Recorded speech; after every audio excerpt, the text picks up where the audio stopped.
All right. Welcome, everybody. Thank you all for joining us this evening.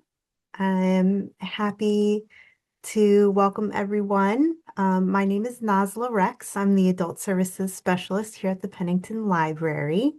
Um, we're so glad you're joining us tonight for The Art of Storytelling, Rewriting the Pop Culture Script. This is a collaboration with the Stoutsburg Saraland African American Museum, and it's a part of our 2026 Beyond the Page Community Read Initiative. Tonight, we're exploring Afrofuturism as a multifaceted identity. We have Dr. Gipson, who will be examining how it centers Black stories and evolves within the modern pop culture landscape. This presentation journeys through literature, fashion, architecture, and media. It's going to showcase the blossoming relationship between Afrofuturistic ideals and global creative expression. And before we dive in, just want a quick note on how to participate tonight. Place any questions for our speaker in the Q&A. And you can feel free to share your thoughts or observations in the chat throughout our talk tonight. And so to get us started, I'd like to introduce Anita Williams Galliano. Anita is the executive director of the Stoutsburg Saraland African American Museum, and she's going to say a few words. So Anita, the floor is yours. Thank you. Thank you. Thank you for inviting Sam to be a partner in this opportunity with Dr. Gipson. I mentioned earlier that as soon as someone says Afrofuturism or anything fantasy, there's a crew in our staff that starts cheering. And, you know, I think I want to share a little bit about Sam, of course, but I think it's important for you all to know that it is not often that as a minority group that we culturally see ourselves in the future.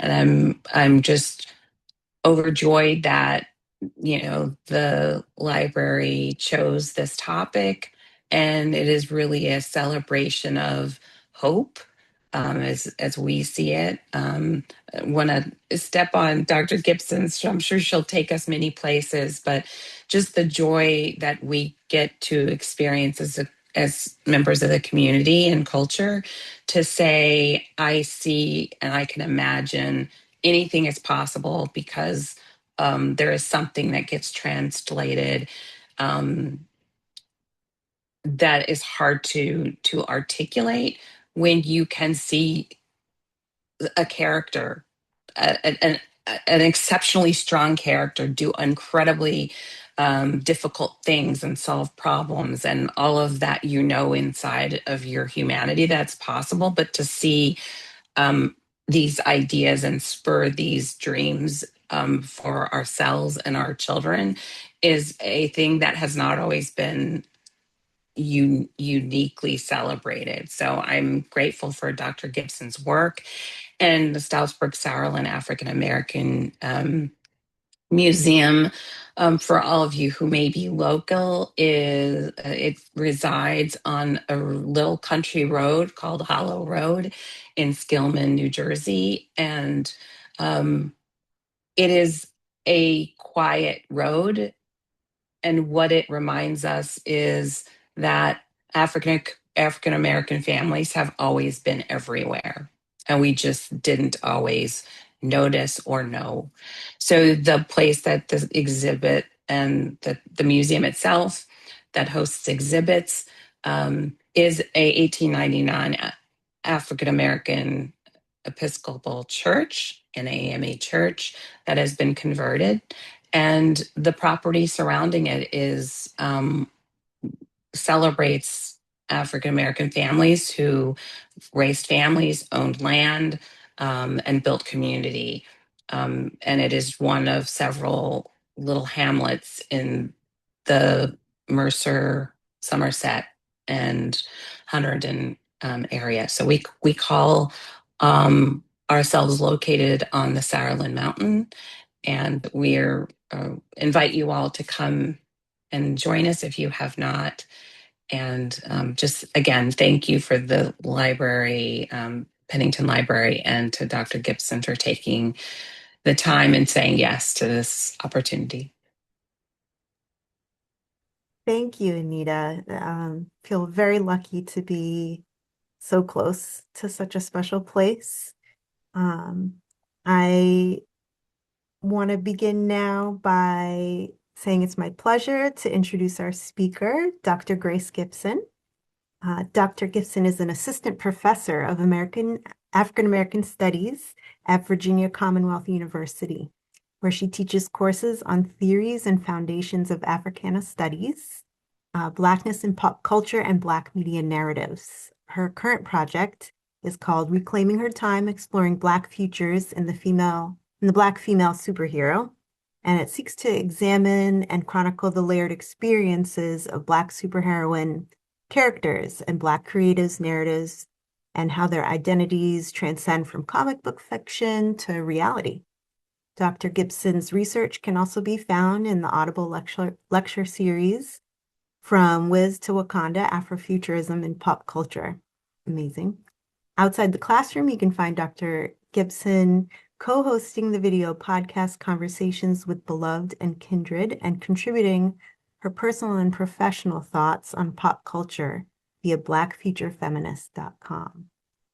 Tonight, she's going to dive into the many ways that Afrofuturism and pop culture are woven together and show us a creative lens for examining them. Please join me in welcoming Dr. Grace Gipson.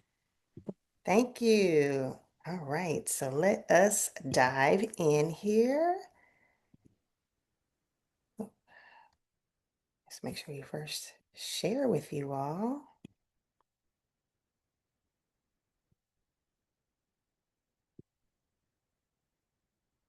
All right.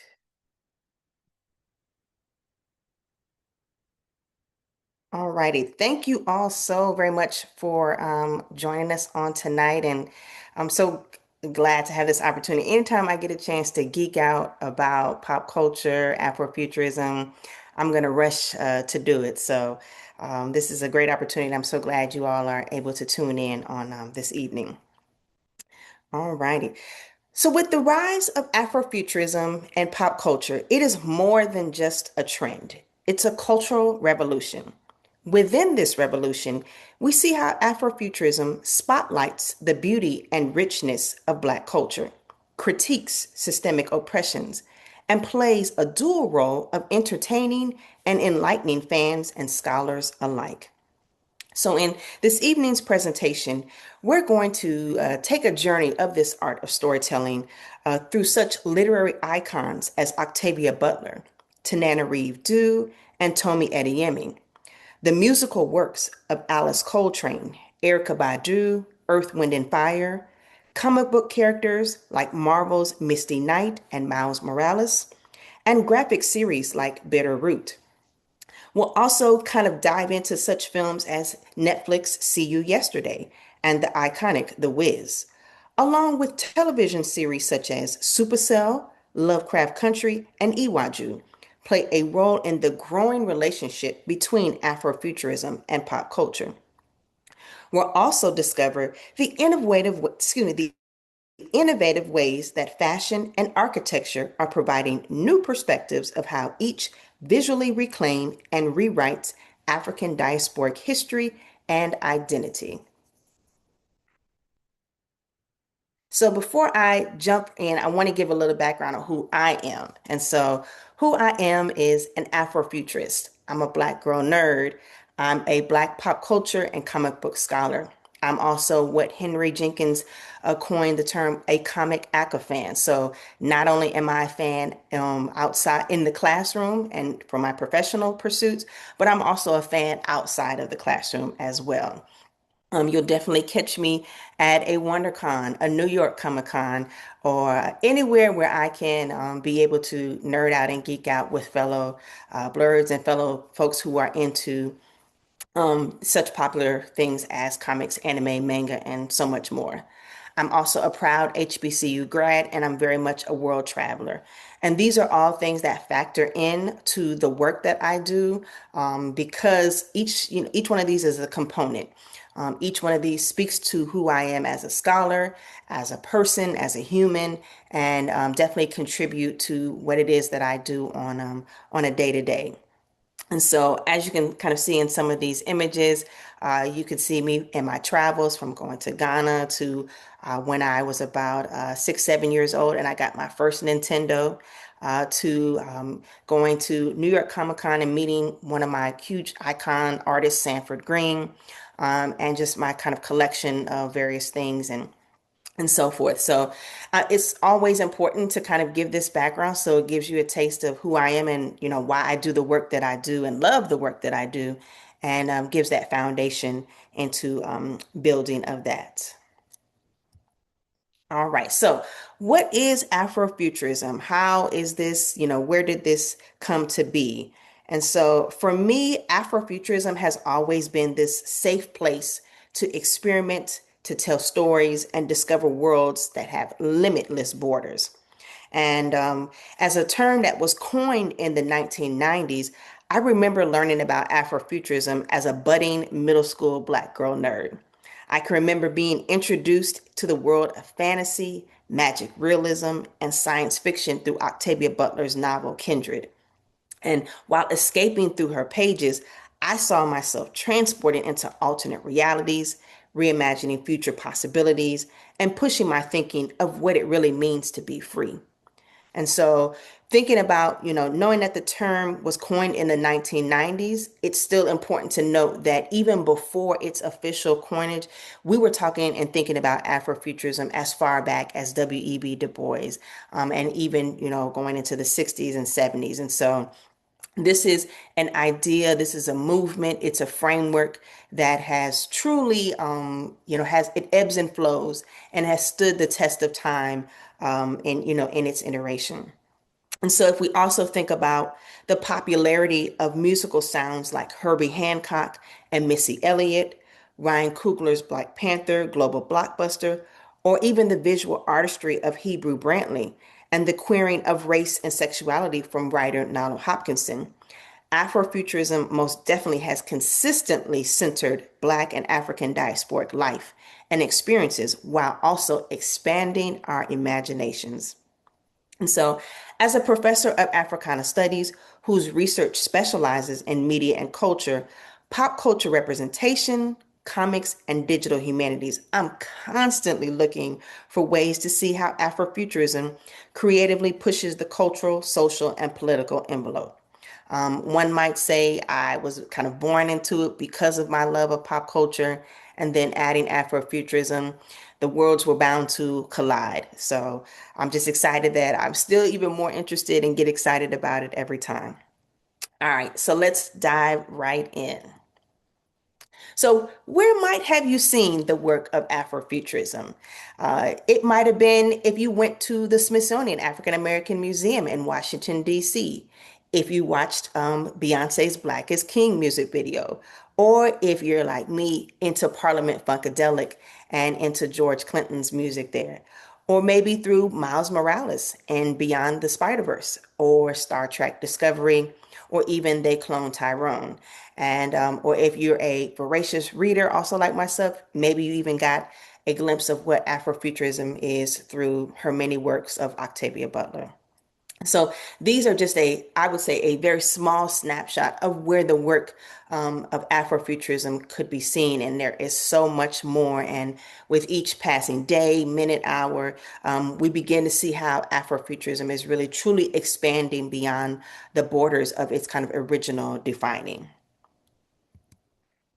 So, through this evening, the breakdown, we're going to look at how Afrofuturism and pop culture is seen through the writing of stories, through film and television, through architecture, through melodic futures, through the outfits of fashion, through graphic narratives as we escape from the present to the future. So let's start with literature. So, writing stories for the future, laying the groundwork. Afrofuturist and self-proclaimed space cadet and cosmic princess Yatasha Womack once said, quote, Afrofuturism is a total re-envisioning of the past and speculation about the future rife with cultural critique, end quote. I love this definition because it captures all the temporal aspects of the Afrofuturist aesthetic. From comic books to music to fashion, Afrofuturism has a historical element looking back to the past as Black men and women have experienced it, and what it also means to look forward, imagining a future unlike anything we've known. And yet, through it all, Afrofuturism stays tuned into the present as its social critique exposes the injustice and inequity of the world we live in right now. Womack's definition is especially relevant to the field of literature, which will be one of the focuses for this evening. So, whether it's through science fiction, speculative fiction, horror, or fantasy, Afrofuturist writers put past, present, and future into a dynamic, thought-provoking dialogue. As a popular medium, literature serves as one of the key entry points into Afrofuturism. So, and while the term Afrofuturism, as I mentioned earlier, was not coined until 1993 by cultural critic Mark Derry, the literary foundations of Afrofuturism were laid long before the aesthetic had a name. This is notably seen in the works of early writers and activists like Pauline Hopkins and W.E.B. Du Bois. Their work aligns with the goals of Afrofuturism, due in part to the term being loosely defined and unrestricted by uninformed conventions of what it can and cannot be. And so, if we look at Pauline Hopkins' work, she would write during the late 19th and early 20th centuries. Her work addressed issues of race, identity, gender, and social justice, also blending romance and social critique. Many of her short stories and essays appeared in such African American publications as the New Era magazine and the Colored American magazine. One of her most notable works is the novel Of One Blood, or The Hidden Self, which appeared in serial form from November 1902 to November 1903 in the Colored American magazine. Of One Blood follows Rule, a mixed race American who travels to Nubia in search of treasure. The novel drifts between romanticism and realism while blending such elements as history, science, mysticism, and Haitian culture. Some even would say that Hopkins' Utopia conjures the images of Wakanda from the Marvel Studios' 2018 film Black Panther. In the same vein, W.E.B. Du Bois' strong footing as a historian and sociologist helped him establish an Afrofuturist mindset that was deeply relevant to the early 1900s. Committed to empowering the Black race through his intellect, Du Bois actively sought to fight for freedom and equality so that African Americans could have a place in society, but also be recognized for their accomplishments. While he's primarily known for his sociological works like The Souls of Black Folk, Du Bois also wrote two science fiction fantasy stories, The Princess Steel and The Comet. In addition to Hopkins and Du Bois, we also see key contributions to Afrofuturism through Octavia Butler, Samuel Delany, and Nisi Shaw. All three have introduced more diverse voices and redefined who can be part of the science fiction and speculative storyline. Each of these writers seamlessly explores themes of race, gender, identity, and sexuality while challenging conventional narratives so that new visions of the world can exist. And if we also think about the ways in which Butler, Delaney, and Shaw look at Afrofuturism, it's also important to note the ways in which horror is also used to interrogate Blackness, as it's been heightened through Afrofuturism as this flexible format. Writers like Tananarive Due, who was born in Tallahassee, Florida in 1966, who was the child of two civil rights activists, would write about the horrors and trauma of Black history through a supernatural lens that centers Black voices. This is especially seen in her 2023 novel, The Reformatory, as it blends horror and historical fiction to tell the story of Florida's infamously brutal Dozier School for Boys. Combining current concerns about justice for young Black men, a coming of age plot, and a paranormal backdrop, do provides an engaging, much needed representation of the Black experience. Also in a similar path, L.A. Banks, also known as Leslie Edsel Banks, created a lane for Black creators to be seen in vampire fiction. So before there was Stephenie Meyer's Twilight series, Banks was blending horror, urban fantasy, and romance. As a prolific storyteller and literary shapeshifter, Banks was able to write within an array of genres from crime to suspense to women's fiction. We also see a younger generation that is also writing and laying this groundwork, as seen through Ayanna Gray in her Beast of Prey trilogy, and also through Tomi Adeyemi's YA landscape of looking at the Legacy of Orisha trilogy. So through these series, we see not only deep roots within the US, but also West African mythology and culture also coming through. And so, all in all, the relationship between literature and Afrofuturism is one of deep interconnection, where literature serves as a powerful vehicle for exploring and expressing the core tenets of Afrofuturism. With this growing impact of Afrofuturism in pop culture, it is still necessary to recognize the written word and how it lays the foundation.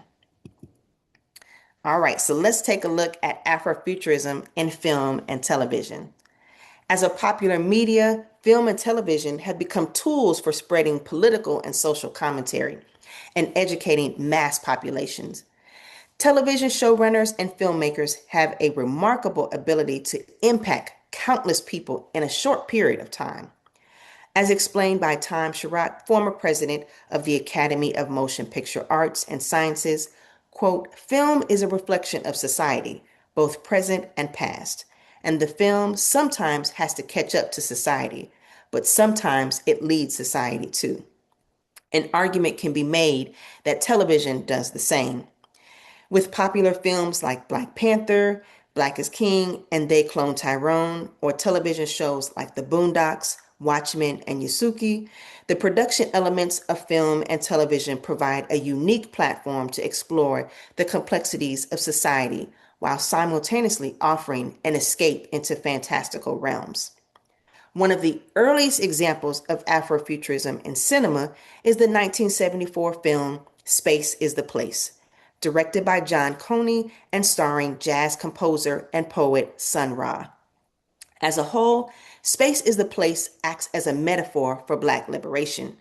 In it, Sun Ra plays a cosmic prophet who arrives from space to bring Black people to a new utopian world. As a film that takes viewers on this unique journey, what stands out for me is the way that it reimagines the role of Black identity, culture, and spirituality within the context of outer space. Another film that highlights community and self-empowerment is the 1978 musical fantasy, The Wiz. As a reimagining of the 1939 movie, The Wizard of Oz, with an all-Black cast, The Wiz was a significant cultural moment in Black entertainment. Here is a film that reclaims a classic Western narrative and infuses it with Black cultural expressions, visions of empowerment, and self-discovery. These are all ideas that resonate with the mission of Afrofuturism. For example, all the main white characters from the original movie are reinterpreted by an African American cast, including Dorothy, who is played by Diana Ross. Dorothy's journey through Oz is a metaphor for how Black people, especially Black women, can work through their own personal growth and self-realization. Her quest is not just about finding her way home, but about reclaiming her sense of self-worth and learning to trust her own strength. This classic Afrofuturist theme and The Wiz develops it fully. Not only do we see Dorothy's journey of growth and realization, but we also see that through the other characters of Scarecrow, played by Michael Jackson, the Tin Man, played by Nipsey Russell, and the Cowardly Lion, played by Ted Ross. This kind of self-empowerment is an essential part of Afrofuturism, which often centers the ways in which Black people take back their agency in a society that has long denied it. Now, while Space is the Place and The Wiz were both released during the 1970s, we can also find transforming narratives through cinema in more recent works, such as the 2019 science action film See You Yesterday. As a Black woman who is a sci-fi and fantasy fan who loves engaging with an array of media formats, I always strive to find stories that reflect my identity also and interests. And See You Yesterday does precisely that. It's a great cinematic example of using science fiction to highlight the ways in which race can shape experiences, imagine technological futures, and also critique the past and social issues. And by the way, it spotlights two young best friends and Black prodigies who invent a time travel device to prevent the police from shooting and killing one of the characters' brothers. Also, as other progressive television series that entertain and transform would be Star Trek Discovery, which stands out mainly through its main protagonist, Captain Michael Burnham, played by actress Sonequa Martin Green. As a Black woman lead, Captain Burnham brings a fresh and unique perspective to the Star Trek franchise. A highly skilled, multi-layered Black woman who rises through the ranks, transforming from an outsider to an invaluable member of Starfleet. Burnham ultimately earns the position of captain of the USS Discovery. Besides showing Black women in key roles, Star Trek Discovery also shows Black characters engaging in romantic relationships. This is valuable because the portrayal of Black romantic experiences on television has significant social and psychological implications, especially considering the historical underrepresentation and stereotyping of Black people in this media. Another example of Afrofuturism on television can be found in the 2020 series Lovecraft Country. Based on the novel of the same name by Matt Ruff, this 10-episode HBO Max series seamlessly blends horror, fantasy, and science fiction. Set in the 1950s, it follows a Black family as they embark on a road trip across the Jim Crow era South, encountering supernatural creatures and confronting the realities of racism and discrimination. Each episode uses speculative elements like time travel, magic, and extraterrestrial life to explore systemic racism and the legacy of slavery. The show also reclaims and recontextualizes historically racist genres, especially the horror genre of H.P. Lovecraft's that he was practiced in. Afrofuturism is often portrayed from an American perspective, but this cultural and aesthetic framework actually shows up around the world, both in Africa and within the diaspora. The animated series Kizazi Moto Generation Fire, which premiered in July of 2023, as well as the TV series Iwaju, would be groundbreaking series that offer conversations about a variety of topics such as social and class issues.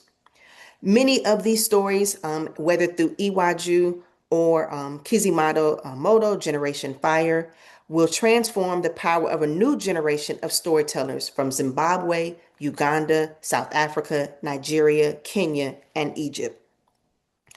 And so, in addition to this, they also bring to the forefront Black youth and STEM and how the misguided Western depictions of Africa as an underdeveloped continent are false.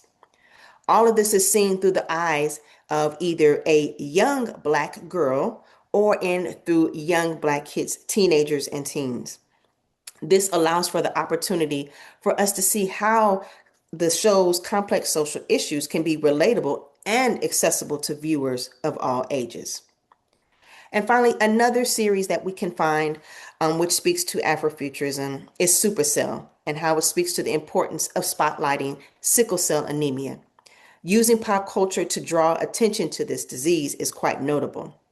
The show's creator, Ratman, is intentional about this. He wanted to raise awareness about sickle cell disease and make people with the condition feel seen and heard. So by incorporating sickle cell anemia into the popular superhero genre, Supercell brings awareness to a condition that is often overlooked in media.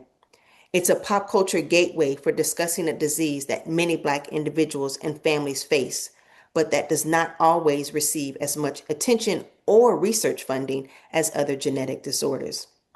With its setting in London, Supercell highlights how Afrofuturism can transcend geographies while addressing local and diasporic specific experiences.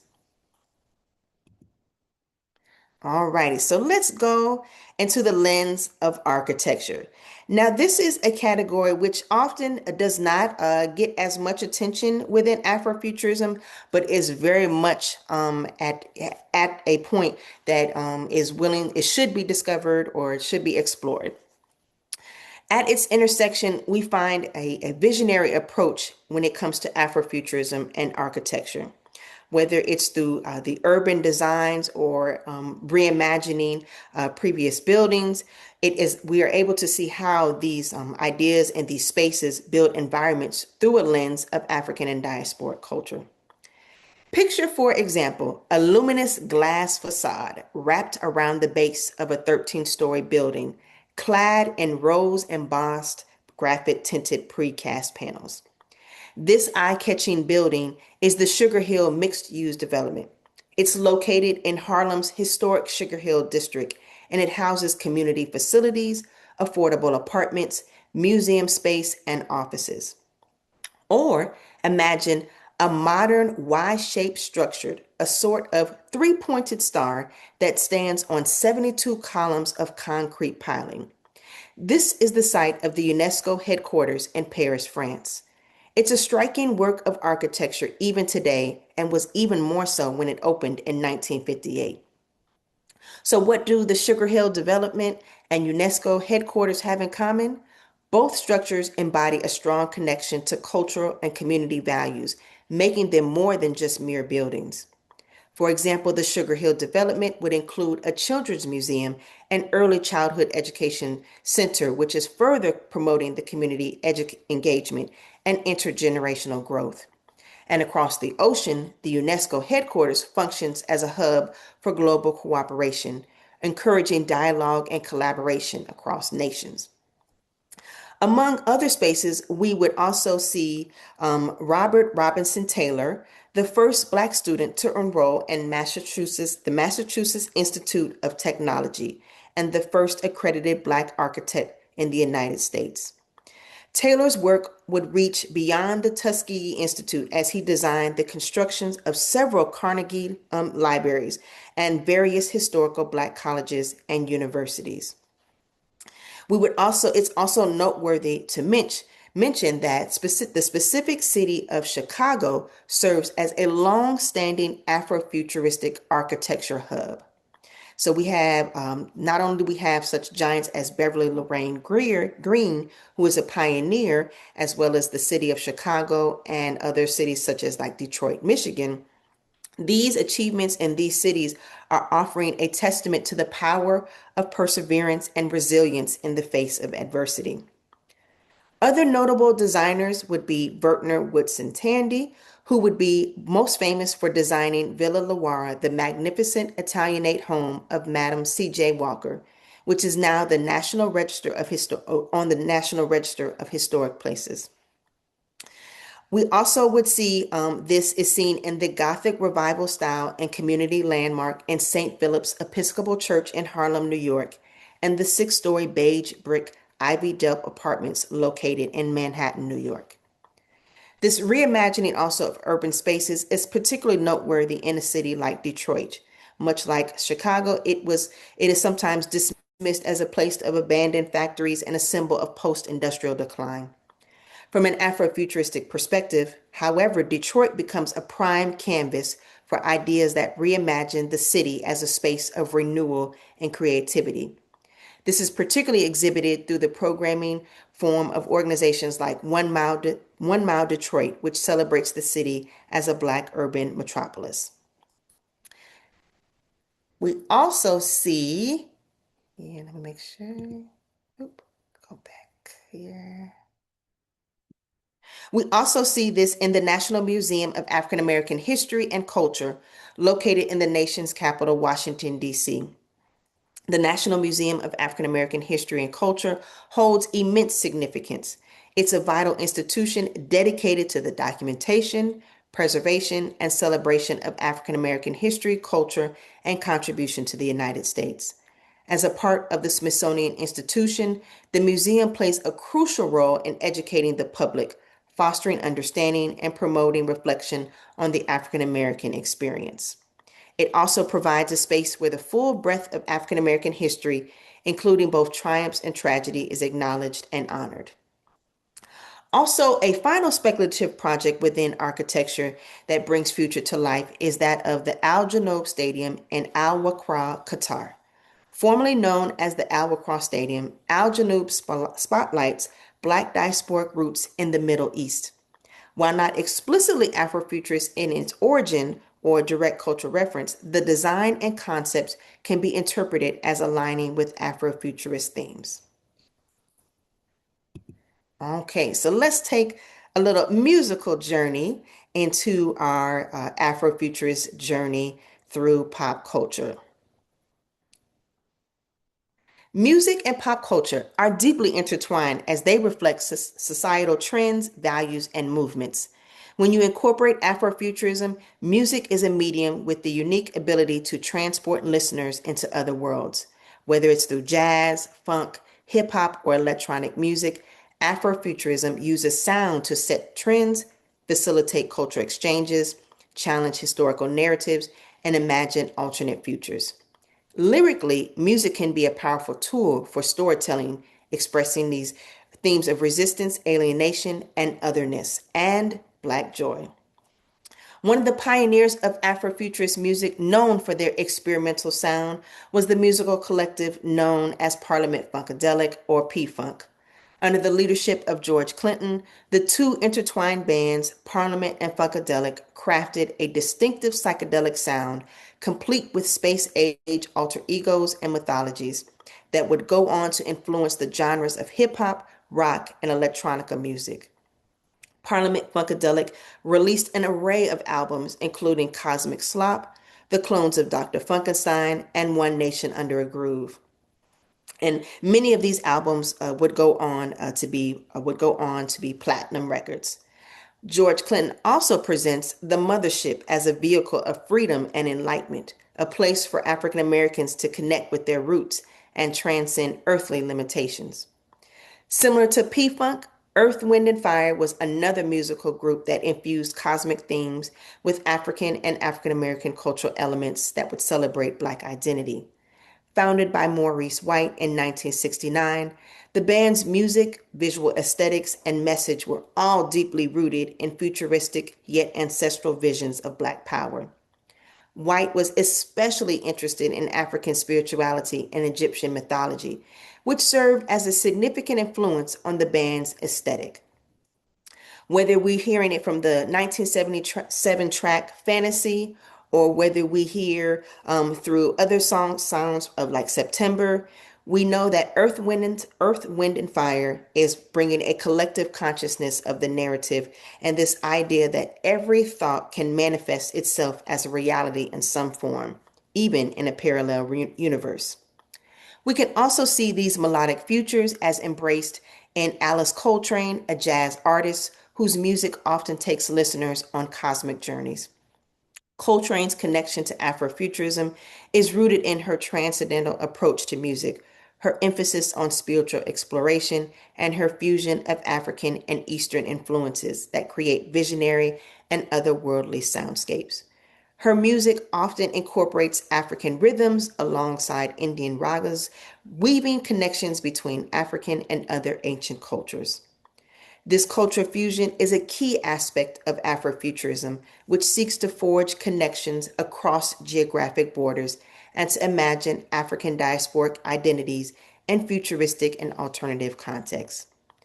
Another pioneering icon is that of Betty Davis, a pioneering funk singer-songwriter and the former wife of jazz legend Miles Davis. She is often recognized as a trailblazer for her bold, boundary-breaking approach to music, fashion, and identity.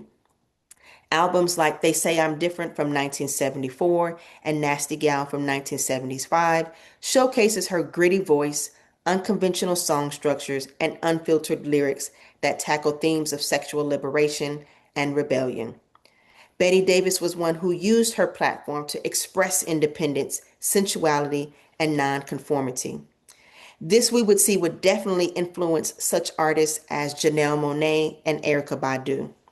In particular with Janelle Monáe, who identifies as a non-binary pansexual artist Monet embraces fluidity in both gender and sexuality. This is especially clear in the 2018 album Dirty Computer, which deals explicitly with themes of self-acceptance, sexual liberation, and queerness. Pushing also the boundaries on a Black masculinity in hip hop tip is that of the Atlanta-based duo comprised of Andre 3000 and Big Boy Outkast, and how they would play a crucial role in bringing Afrofuturist themes into mainstream hip hop. Whether through their album Aquemini or Stankonia, using synthesizers and electronic sounds, their surreal production and techniques would create genre-bending soundscapes and suggestive realities. All right, so let's reclaim our identity through outfit and fashion. It's actually quite a dynamic expression of forward thinking when we think about the way in which fashion brings in colorful textiles and poignant messages. Inspired by outer space and science fiction stories and a mission to reclaim African traditions and identities, Afrofuturism and within the fashion world is able to push the envelope within the industry, delivering fresh perspectives that challenge conventional Western norms, all while envisioning new possibilities for the future. With each of the designers and creators, Afrofuturism is making a wearable statement that goes beyond mere self-expression. Whether we see this trending in the February 2018 fashion stylist Melody Trend's black sweatshirt that read ghetto until proven fashionable, or whether we see this in Ruth E. Carter's iconic costume fashion designs in Black Panther Wakanda Forever, and many, many more, even Sinners, or whether we might even see this in Afro Cobra's fashion outlook. Many of these ideas are seen as revolutionary. They often provide suits that represent Black liberation. They also look at resistance. They also incorporate 3D headpieces, and they allow for an opportunity for us to see how they can be able to go into the mainstream world and to come out of it. And in many ways, embody a rejection of Eurocentric standards of beauty, centering Black culture and power. And the great thing also about fashion with this is that we also can have a conversation about economics and the way in which this is a constant idea of how in which we can gain capital and be able to not only have someone else tell our story and take that capital with them. Lastly, we look at the way in which the graphic narrative can be seen through comics and graphic novels. Now, this is where I love, this is where I kind of see myself fit in because this was many ways my introduction into Afrofuturism outside of the work that I would read in Octavia Butler's novels. And so if we think about February 2018, we all know that was an iconic time period because that was when the long-awaited Marvel Comics movie Black Panther would premiere. For many fans, the Black Panther film was a visual representation that symbolized hope, creativity, and innovation, and it gave us alternative possibilities for Black futures. As a highly flexible framework, Afrofuturism and comics has been able to be served as a rich method for changing how Black characters are presented within comic book narratives. Early depictions of Black characters placed a heavy emphasis on racial stereotypes and tropes, borrowing features that were embedded in American slavery and the minstrel show. But over time, these depictions have sparked a discourse around representation and triggered a movement of Black comic book writers and artists who seek to redefine how these characters can reclaim their humanity and retell their stories. We can see this in the graphic novel of Harriet Tubman, Demon Slayer. We can also see this through the 2009 graphic novel Bayou, written by Jeremy Love, which infuses Civil War, blues music, and Southern Gothic literature. We also can see this of the science fiction and supernatural within Image Comics' Bitter Root. We also get an opportunity to see the world of the supernatural horror through Tananarive Due and L.A. Banks, and there also ways in which their iconic novels become transformed into graphic novels. We also see this as translated in the comic Niobe by Sebastian A. Jones and Amanda Stenberg that tells the story of a half elf and half human warrior destined to bring peace to her world. Much in the same way with Dorothy from The Wiz, Niobe's journey addresses themes of self-discovery and resilience through the powerful representation of Black female characters. We also can see this through the Milestone comic universe and Raquel Rocket Irvin. And we can also understand this through the graphic novel of Concrete Park, such characters as Green Lantern, Miles Morales, Moon Girl and Devil Dinosaur, and Static Shock.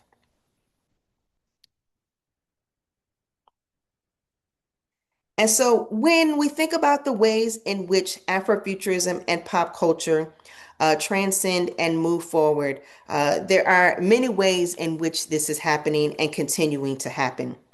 As it continues to reshape Black and African diasporic culture through bold critiques and joyous celebrations, we as consumers can see the possibilities of what is to come within the popular media landscape. Through each of these genres, hopefully you can see how there's new knowledge and new insight into these bustling movements that touch multiple genres and spaces. Whether it's trailblazing in emerging writers, whether it's the latest comic book series, whether it's integrating history into technology and fashion, or even creating cultural milestones in film and television, the cosmic musical sound, or even bridging global communities through sculptures and stadiums, Afrofuturism and pop culture are on the rise and making great strides.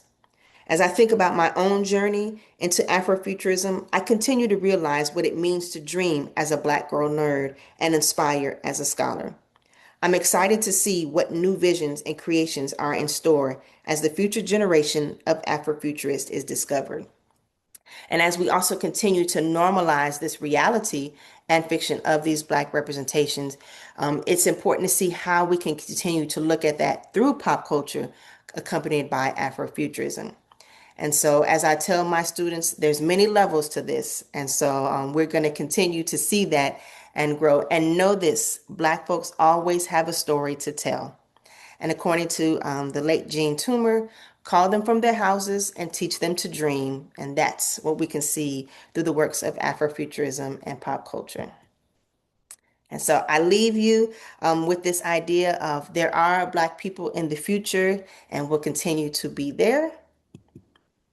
And just a few places that if you'd like to continue on this journey with me outside of today's presentation, here are a few places in which you can find me and locate some of my work. And if you want to dive in even deeper into this conversation, definitely check out my Audible original From the Wiz to Wakanda, Afrofuturism, and Pop Culture. So I want to make sure that I thank you all for being here today. I want to thank Kim and Nazla and the Pennington Public Library family for this invitation, the Stottsburg Sauerland African American Museum, my students, future, present, and past. And it's always important that I recognize the ancestors who were the ones that in many ways lit the match and are, the reason why I'm here today. So that includes my grandmother, Susie Gipson, who was essentially the one that why I do what I do with pop culture and especially comic books. The late Jackie Orms, Octavia Butler, John Henry Clark, Dwayne McDuffie, Chadwick Boseman, and Nichelle Nichols. All of these and the ancestors whose lives and their legacies inspire our stories, inspire mine, and hopefully allow for an opportunity for you to imagine beyond the future. Thank you.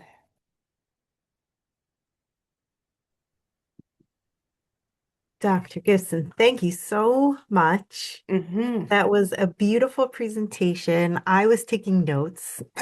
I was also like, oh, I know that one. Um, I love movies. I love comics. I'm not that well versed in them, but I do love them and I love animation. Um, the architecture exploration was also very eye-opening and just wonderful to experience. Um, and I took notes on a couple shows that I haven't seen that sounded up my alley. So I do thank you for going through those, and I'm listening to the stories and I'm taking it all in, and I'm just really thankful that we had this opportunity to bring you on. And I hope you saw you got a lot of love Yes, yes. Thank with the you all. Yes. reactions there. It's a very sweet feature that Zoom has now. You can kind of feel it coming in a futuristic way, right? Indeed. Yes, absolutely. And I feel the love. I feel the love. So, yes. Excellent, excellent. Um, I, I'm just checking the Q&A to see if we have any open questions. Um, Nothing as of yet. We did have Richard Cleary wanted to mention one of his favorite books was The Unkindness of Ghosts Oh, yes. um, Hmm. by River Solomon. We have it at the library. I checked if anybody's interested. It sounds very like a compelling story, definitely futuristic. Um, Esper, who works here at the library, they mentioned that they are also a big Janelle Monáe fan, Oh my as am gosh. I. Yeah, that's my girl crush right there. Like that's if Yes, I don't know what I would do if and when I meet her. So I'm like, this is, yeah. right? Yeah, Yes. I hear you. I hear you. Charisse commented on the fashion slide, Hmm. the statement piece that said ghetto and until proven fashionable. That was very powerful. Yes, And I yes. truly agree. Yeah. Michaela is just agreeing with me and saying that she enjoyed all the recommendations and was happy to know when um, something was familiar for her. Andrew is saying thank you so much for showing us that the genre has been a thing for centuries. It's so Absolutely. true. Yeah. Hmm.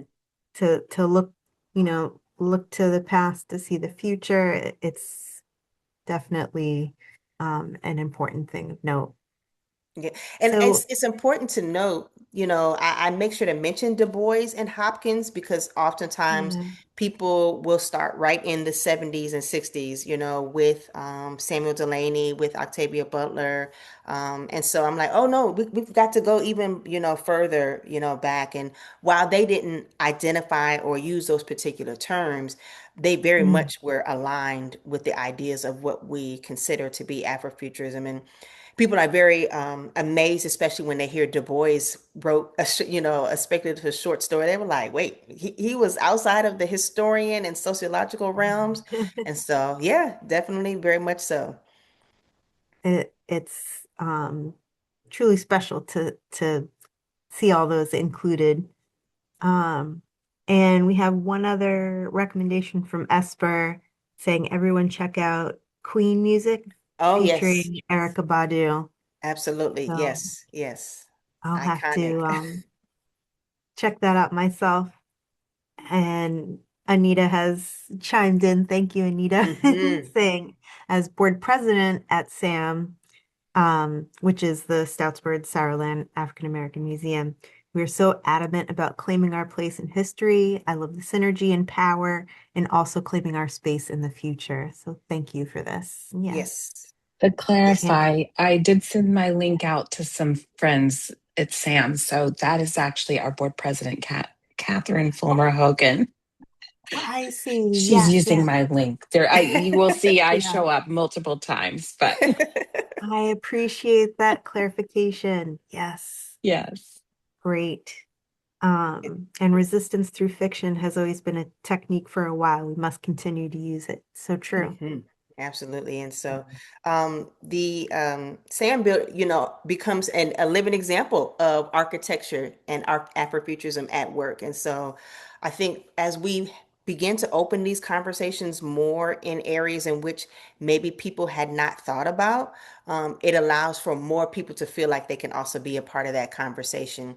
I think so often people only saw literature and music and thought, well, that's really not my thing. And so this is why it was really important for me to incorporate the way in which pop culture really can speak to that and open those many lanes so that because I'm as I mentioned in one of the slides, we've probably touched upon Afrofuturism in multiple ways but hadn't realized it until we kind of make it plain. that we have. So, um, yeah, it's just it's truly an opportunity to also incorporate that within the curriculum so that people can see the way in which Afrofuturism is not just a movement, it can be a framework, it can be an idea. And so yeah, I'm probably like the most biggest advocate for Afrofuturism and why it needs to be a space that we continue to talk about and continue to center. Absolutely. Well, Dr. Gibson, I am so appreciative and thankful and grateful for your time, and to Anita and the Stoutsburg Saraland African American Museum for co-sponsoring this event. Unless we have any final questions here that anybody wants to come through, I want to be mindful of everyone's. Oh, Anita has her hand raised. I Anita, do yeah, have a question. of course. So curious about how you feel about the the writing going switching to movie. I just saw that the Children of Blood and Stone is going, or Bone Yes. and Blood, Children of sorry. Blood and Bone. Yeah, is going to be a movie in 2027, which is an amazing book. And so curious to what you think about how the move to transition. It's great because Mhm. more people see it, it's more Yep. accessible. What are your thoughts? So I have been following this for quite some time because I voraciously ravaged through that whole series. And those books are not small. They're like very No, this they're thick. not. And so I'm like excited because first of all, Tomi Adeyemi has like she's going to be hands-on with it. So like I feel confident that we're going to really get the story of what is in the book and it's going to become visual to us. So that to me is always like the first thing is like how connected is the writer, of the original source going to be, to it. So I'm confident that we're going to have this great piece of work. I think we're in a time period where people are ready for that now. And Mm, I say that because something like A Lovecraft Country came out, I personally think, ahead of its time, and people didn't really truly appreciate it. And no. so I think we're in a time right now where Children of Blood and Bone is going to be very much welcomed. People are going to be excited about it, and it's going to really reach across generations and ages. So I say that all to say that I'm super excited for it. I've got a little sneak peek into the cast of people, so I'm like, oh, okay, And this is go. it's gonna be dynamic, who they've got. So yeah. Great. Thank you for sharing that. Yeah. Hmm. Sometimes it feels like it's if not done well, it feels stolen. Hmm. Hmm. So thanks for Yes. sharing. And yes, I see in the chat about Black Leopard and Red Wolf. Yes, Marlon James' work is also just stunning. He, as a writer, just really he knows how to put pen to paper and continuously is doing that. And so I'd be really excited to see that kind of come to light as well. I know a graphic novel that I mentioned in the presentation, Bitterroot from Image Comics is looking to be translated into either a TV series or film. And Ryan Coogler and his wife, as well as Regina King, have kind of connected onto that one. So I'm convinced anything that Ryan Coogler does is gonna, is gonna be golden. And so he can do no wrong, you know, um, basically. So I'm just like, just tell me when it is, and I'm gonna give you my money, for it. So. Um, yeah, there's just so many stories that have come out over time that I'm glad that people are, revisiting them so that they don't go away because it's important that these stories continue to be told. Also, giving shine to authors that maybe we hadn't thought about before. So, like a Nisi Shaw or a Nalo Hopkinson, unless you're kind of in that genre, you may not be as familiar with those writers or milestone comics in the comic landscape, or even a Moon Girl and Devil Dinosaur, from the in the Disney series. So there's, you have to bring these stories to light because otherwise there may be someone else who takes them. And we want to make sure that Mm, everybody gets a chance to see these stories in their true form, and not in a manipulated manner. yeah. Sharice was saying that she wants to take your class. Yes. Are you able to Come share on through. Come one or on through. two If you come on topics down your to students Richmond, you have? are more than welcome. I'm actually going to be teaching a course in the fall on Afrofuturism. So, if Ooh, anybody can make their way, even if you want to come down for the weekend, come on oh, through to the class. I welcome visitors to oh, come in. I road trip. Don't tempt me. Richmond's a great city, so It Yes, really yes. is. Yep. yeah. I think there's a We raised hand somewhere. yeah, I'm gonna let's see if I can get this to work. Kevin, are you there? Yes, I'm here. Hi, go ahead. Hey, yeah, I had a quick question. So, which movie genre do you think would benefit most from a from something that leverages Afrofuturism to tell a story, like in Hmm. present day? Which movie genre do you think would be best suited for it? I really don't think there's one, and I think you can have. I think horror is like one that pops off the top of my head right off the bat because I'm thinking about Sinners. I would say another genre is definitely going to be your action because even in its storytelling and fantasy, Black Panther is very much an action. Can be an action movie. You can also see drama. So a movie like See You Yesterday or i.e. The Wiz, Take Back a Classic. These are also very much drama. So I really don't think there is one particular genre that Afrofuturism would fit in. I think there are some popular ones that we see that, and I think those are more of your fantasy, your horror genre, your speculative. Those are where you typically will see them. But that's the great thing about Afrofuturism is that it can translate across spaces, and so it doesn't like to be pigeonholed or put into a box. So Great. Good question. Right. Any other final comments from anyone? Questions? Well, I'll say it again. Thank you so much, Dr. Gibson. Thank you, Anita, and the Stroudsburg Saraland African American Museum. I want to thank all of our participants for being here. Let's all continue these conversations. absolutely. Yes, and everyone have a wonderful and safe evening. Thank you Yes. all for joining us. Thank Thank you you. again, Dr. Bye. Gibson. We're grateful for your work. Absolutely. Thank you all again. Bye. Thank you. Take care. Thank you, Nazia.